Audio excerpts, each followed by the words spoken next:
Buenas tardes a todos, hermanos. Bueno, quería orar antes de empezar. Señor y bendito Dios Santo, Todopoderoso, te ruego que seas tú el que hable a través mío, que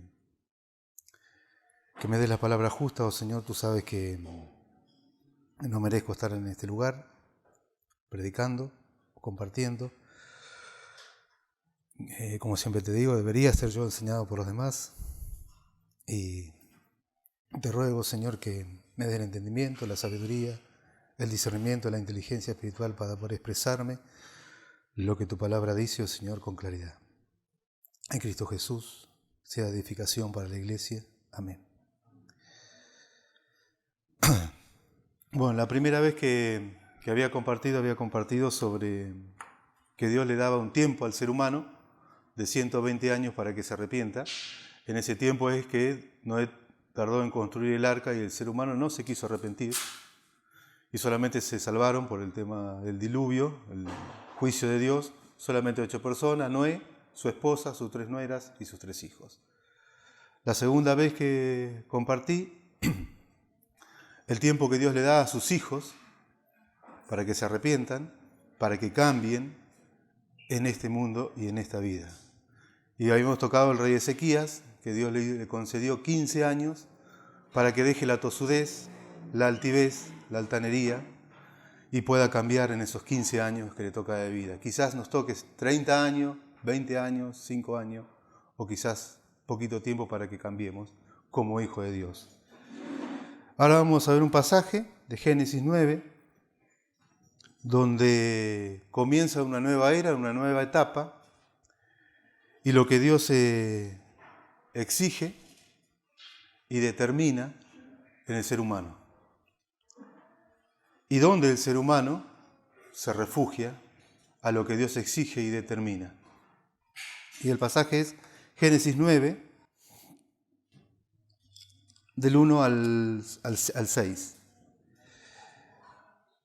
Bendijo Dios a Noé y a sus hijos y le dijo: fructificad y multiplicaos y llenad la tierra. El temor y el miedo de vosotros estarán sobre todo animal de la tierra y sobre todas las aves de los cielos, en todo lo que se mueve sobre la tierra y en todos los peces del mar, en vuestras manos son entregados. Todo lo que se mueve y vive os será para mantenimiento, así como las legumbres y plantas verdes os he dado todo. Pero carne con vida, que es su sangre, no comeréis, porque ciertamente demandaré la sangre de vuestras vidas, de mano de todo animal la demandaré, y de mano de hombre, de mano del varón, hermano, demandaré la vida del hombre. El que derrame sangre de hombre, por el hombre su sangre será derramada, porque imagen de Dios fue hecho. Mas vosotros, fructificados y multiplicados, procread abundantemente la tierra y multiplicados en ella. Bueno, lo primero que Dios le dice a Noé cuando bajan del arca, bendijo Dios a Noé a sus hijos, dijo: fructificados y multiplicados y llenad la tierra. El mismo mandamiento se lo dio a Adán y a Eva en un principio y les dijo: fructificaos y llenaos la tierra. Y en esto tenían la bendición de Dios para poder hacerlo. El 9.2 dice: el temor y el miedo de vosotros, le dice a Noé, estarán sobre todo animal en la tierra. En el caso de Adán, dice: señoread en los peces del mar, en las aves de los cielos, en todas las bestias que se mueven.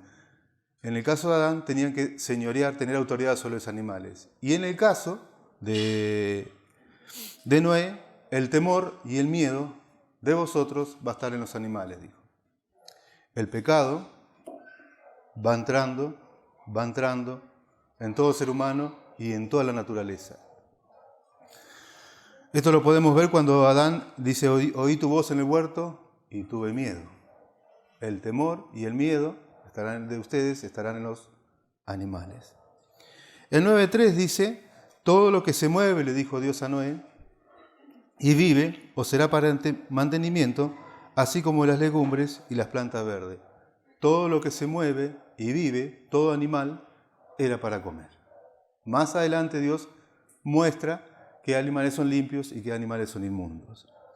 A Adán y Eva, Dios le dice en 1.29, y dijo Dios: he aquí os he dado toda planta que da semilla, que está sobre la tierra, y todo árbol en que hay fruto, en que da semilla, os será para comer.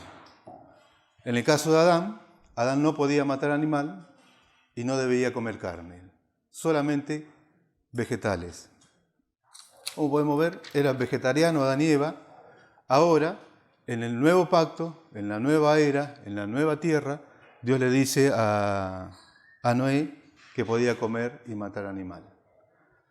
Esto nos muestra también a nosotros que Dios hizo nuestro cuerpo, Dios hizo la dentadura nuestra, nuestro organismo, y podemos comer tanto una cosa como la otra, y no es necesario vivir de una manera para decir que esto es lo verdadero, como hacen muchos vegetarianos. El 9.4 dice, pero carne con su vida, que es su sangre, no comeréis, le dice Dios en Génesis a Noé. Carne con su vida, o sea, carne con sangre, carne cruda, no comeréis, le dice Dios a Noé. Su sangre no comeréis, le dice. La pregunta es, ¿por qué la sangre no se debía comer hasta ese entonces? En ese entonces, digo. En Levítico 7.26 dice, además, ninguna sangre comeréis, le dice al pueblo de Israel, en ningún lugar donde habitéis, ni de aves, ni de bestia. La sangre, dijo Dios, no se debía comer. En Levítico 17.10 dice, si cualquier varón de la casa de Israel o de los extranjeros que moran entre ellos comiera alguna sangre, yo pondré mi rostro contra la persona que comiere sangre y la cortaré de entre su pueblo. ¿Por qué? Porque la vida de la carne en la sangre está, dice Dios. Y yo os he dado para hacer expiación. Expiación es reconciliar, anular o cubrir sobre el altar por vuestras almas, y la misma sangre hará expiación, anular el pecado. Cuando uno, en un principio, sacrificaba un animal, estaba el altar del holocausto que tenía 4 cuernos, mojaba con la sangre que sacrificaba ahí, y eso era por el perdón de los pecados que se cubría por la persona que iba a hacer eso. Pero, hoy por hoy, todo eso se abolió. Ya la sangre que se comía, que no se estaba prohibido comer, ya se abolió en ese entonces. Ahora digo, en Hebreos 9.13 dice, porque la sangre de los toros y los machos cabríos y la ceniza de las becerras rociadas y los inmundos santifican para la purificación de la carne. ¿Cuánto más la sangre de Cristo? Porque la sangre de los toros y de los machos cabríos no pueden quitar los pecados, sino solamente cubrirlos. En esto es cuando dice Juan el Bautista, he aquí el Cordero de Dios que quita el pecado del mundo. La ofrenda del cuerpo de Cristo y su derramamiento de sangre, eso sí puede quitar, borrar el pecado del hombre. La sangre no se podía comer entonces porque Dios había establecido en aquel entonces que era solamente para hacer expiación. Hoy por hoy ya no. Ya la sangre perfecta fue derramada, que es la de Cristo. En el versículo 5 de 9 dice, porque ciertamente demandaré o exigiré la sangre de vuestras vidas. De mano de todo animal demandaré, exigiré. Todo animal que mate a un ser humano, Dios iba a demandar esa sangre, iba a exigir de lo que había hecho ese animal. Sea un cocodrilo que te comió, sea un tiburón, sea un león, o lo que te haya causado la muerte, Dios iba a demandar, a exigir ese animal. Y lo que le exigía de ese animal era la muerte. Esto lo podemos ver en Éxodo 21-28, cuando Dios le da bien la ley al pueblo de Israel. Si un buey acorneare a hombre o mujer, a causa de ello muriere, el buey será apedreado y no será comida su carne, el dueño del buey será absuelto. Al buey había que matarlo porque mató a un ser humano. Dios demanda a cada animal. Ahora, si Dios demanda a cada animal, ¿cuánto más va a demandar de cada ser humano que derrame sangre? Pero si alguno de mano de hombre, de mano de varón, su hermano demandará la vida del hombre. Si alguien mata a un ser humano, de mano de Dios iba a demandar la vida que derramó de esa persona, como en el caso de Caín. En Éxodo 21:14 Pero si alguno se ensorbeciere contra su prójimo y lo matare con alevosía, de mi altar lo quitarás para que muera. Ojo por ojo, diente por diente. El que derrame sangre del hombre, por el hombre su sangre será derramada, dice en el versículo 6. La NBI dice, si alguien derrama la sangre de un ser humano, otro ser humano derramará la suya. Si alguien mataba, cometía un suicidio, otro tenía que venir y ejecutar a la persona que había hecho el suicidio. Uno cuando se pone a leer dice, es una ley re dura, Dios mío. Pero Dios demandaba eso, exigía eso de lo que hacían. Ahora bien, por ahí uno no mató, no cometió un crimen, y si lo hizo sin darse cuenta. Se le cruzó, vamos a decir por ahí, delante de un vehículo, una persona y lo mató. ¿Qué pasaría? Entonces Dios dice, en Números 35, 22, mas si casualmente una persona empujó, sin enemistad, o echó sobre él cualquier instrumento, o acechanzas, o bien sin verlo hizo caer sobre él alguna piedra que pudo matarlo y muriere él, no era su enemigo, ni procuraba su mal, entonces la congregación juzgará entre el que causó la muerte y el vengador de la sangre. Números 35. Si una persona, por una de estas cosas, tiró una piedra, está bacheando en el campo, sale el hacha, se la da en la cabeza a uno, lo mataba, se convertía en un homicida. Y el pariente cercano tenía derecho de vengar la muerte y matar a este hombre. Entonces este hombre, como no lo hizo con alevosía, no lo hizo con premeditación, no lo hizo porque era su enemigo, tenía que correr rápidamente, vamos a decir, avisar a la congregación y tenía 6 ciudades de refugio. 3 del lado del Jordán y 3 del otro lado. Entonces se podía refugiar para que el vengador, esta persona, no le diera muerte. Y este que se refugiaba, el homicida ahí en la ciudad de refugio, no podía salir de ahí hasta que la congregación, la asamblea, determinara si era a propósito o no lo que hizo. Si este salía de la ciudad de refugio, esta persona, y el vengador lo encontraba, le podía dar muerte. Porque así lo exigía la palabra de Dios. Esta persona podía quedar absuelta y libre de culpa y cargo cuando el sumo sacerdote moría. El sumo sacerdote moría, este quedaba libre de culpa y cargo y el vengador no lo podía matar. Tal vez vos me digas, yo no maté a nadie. No cometí ningún crimen, ni por intención ni fuera de intención. No hice nada de esto. Así que Dios no me puede demandar un crimen, ni tengo que ir a una ciudad de refugio, ni hay un vengador que me quiera ejecutar. Ahora vamos a ver unos casos por los cuales Dios exigía la vida o la muerte de la persona.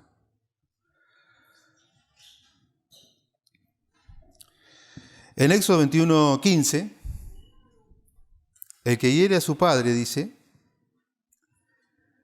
o a su madre, morirá. El que robare, o el que secuestre a una persona, y la vendiere, o si fuese hallado en sus manos, morirá, dice Dios. El que maldijere, maldecir en este caso y en este lugar, despreciar o reñir a su padre o a su madre, morirá. Pero si el buey fuera acorneador, versículo 29, desde el tiempo atrás, y a su dueño se le hubiera notificado y no lo hubiere guardado, y matare a hombre o mujer, el buey será apedreado y también morirá el dueño.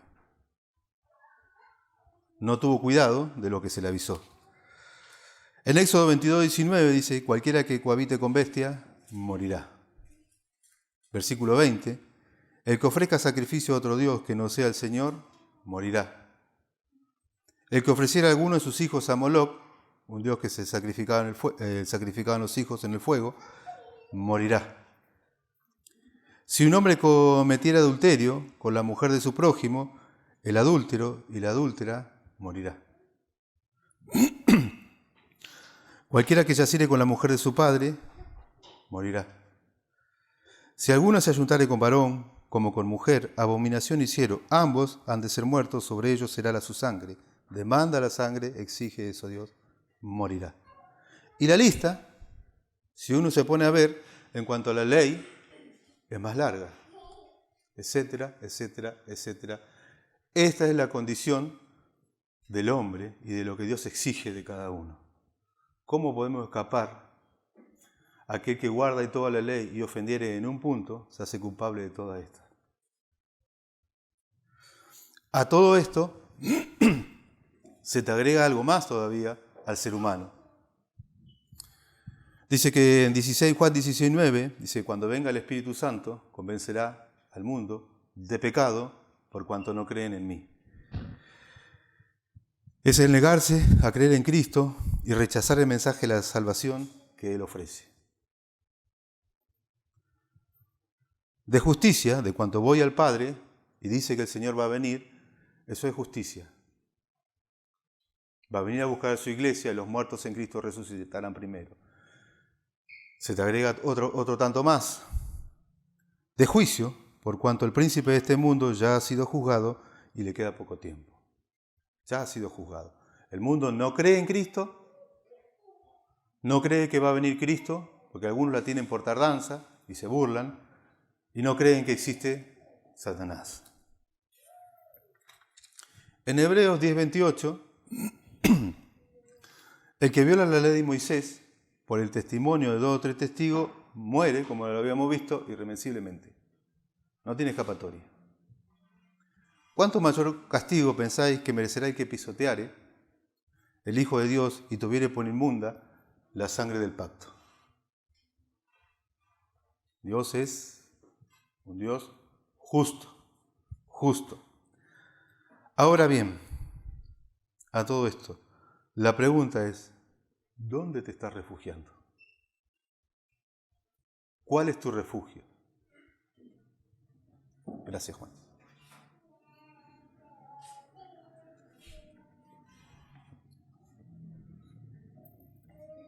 Porque el vengador de la sangre, del que cometió un crimen, anda buscando. ¿Y quién es el vengador? Demandaré toda sangre, dice Dios. El vengador es Dios, Dios mismo. O sea que Dios, el que demanda la sangre, es el que ejecuta y te está buscando, dice, para dar su sentencia. Oh hombre, dice, quien quieras que seas, ¿crees que escaparás del justo juicio de Dios? ¿E ignora que su benignidad te lleva al arrepentimiento?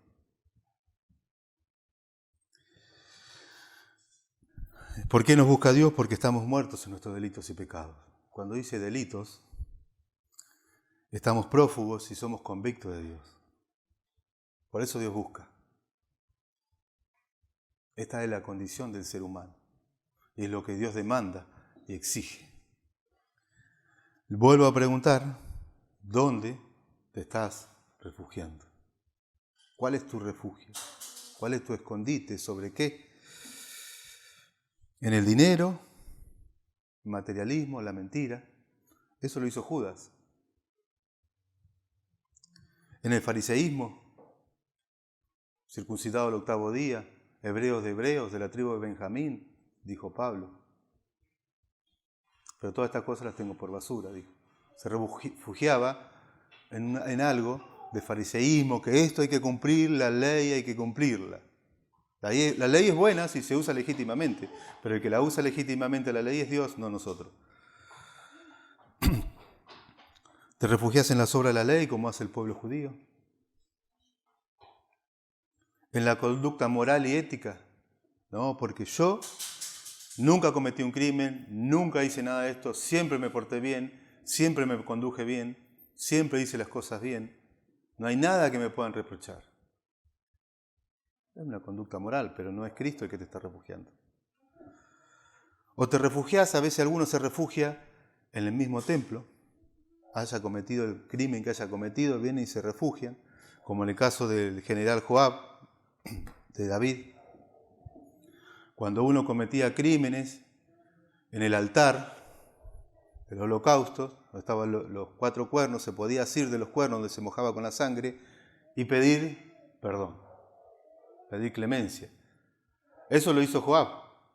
Pero él en tiempo de paz, él se consideraba parte del pueblo de Israel, un general, y en tiempo de paz había matado y había cometido muchos crímenes. Y cuando se le pidió sentencia, que se tenía que presentar delante del rey, fue y se asió de los cuernos del altar. Los cuernos significan poder. Cristo es el poder. Y ahí donde se rociaba la sangre, Cristo tiene la verdadera sangre que Él derramó para que podamos ser salvos. Pero Joab se refugió en el templo o en los ritos. ¿Y qué dijo el rey Salomón?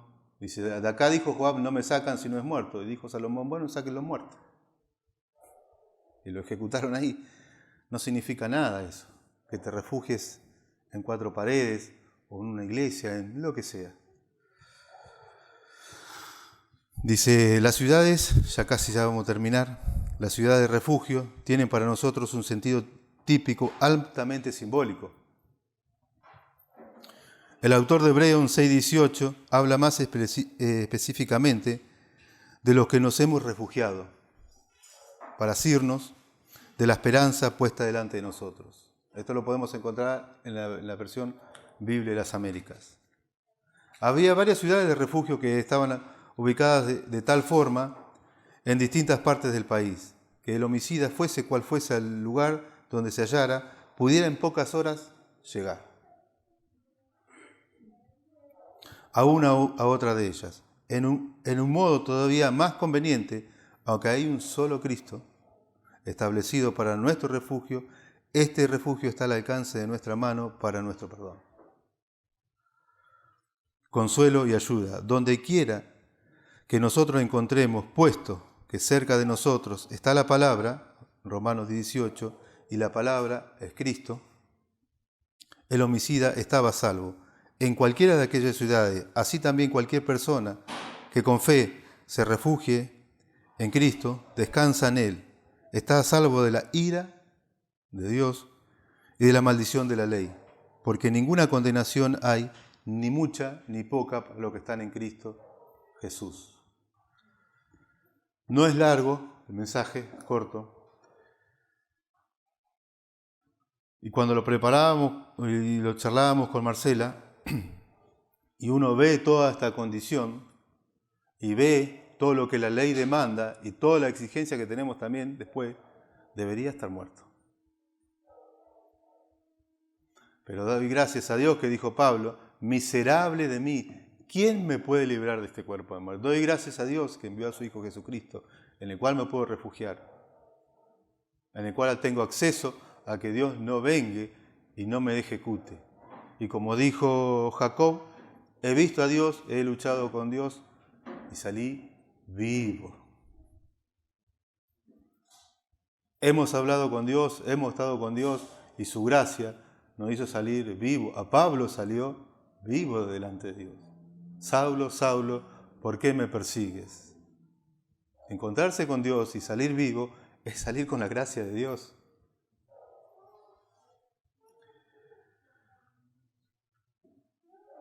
No nos refugiemos en cosas vanas.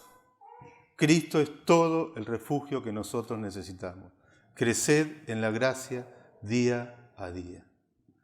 Eso quería compartir, hermano.